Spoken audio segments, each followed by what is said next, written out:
14 से 20 साल की उम्र में औरत गुलाब की एक शगुफ्ता कली है, नसीम सहर का एक झोंका है, शफ़ाक पानी का एक चश्मा है, सराफा मोहब्बत है।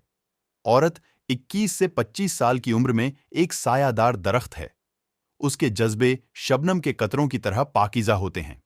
औरत 26 से 30 साल की उम्र में फूलों से भरी हुई एक शाख की मानिंद है, जिससे घर की आराइश होती है।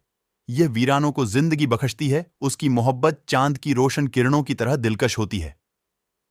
31 से 35 साल की औरत उस बागबा की मानिंद ही जो गुलिस्तान हियात में खुशरंग फूल लगता है और फिर उनकी नाशोनुमा करता है।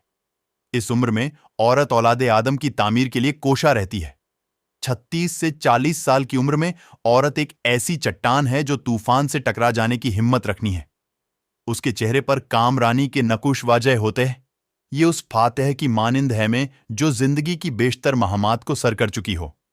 औरत 41 से 60 साल की उम्र में एक ऐसी किताब है जो सुनहरी तजुर्बात से भरी हो। यह दूसरों के लिए वक्त का ठीक तय्युं करके जो मंजिल का ठीक पता देती है।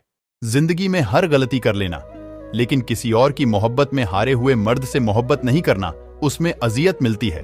और मर्द एक ही बार सच्ची मोहब्बत करता है। बनना हो तो मर्द की जिंदगी की पहली औरत बनो।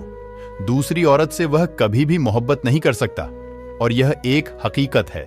जब इंसान बेहद तकलीफ में होता है और मुस्कुराकर यह कहता है कि मैं यह मामला अल्लाह के सुपुर्द किया, तो यकीन मानो फर्श से लेकर अर्श तक हर चीज लरज जाती है और वह सीधा 7वें आसमान तक पहुंच जाती है। जब मामला अल्लाह के सुपुर्द कर दिया जाए तो जालिम बच नहीं पता। वह रहमान और रहीम तो है, मगर क्या तुमने सुना नहीं, वह जुल जलाल भी है।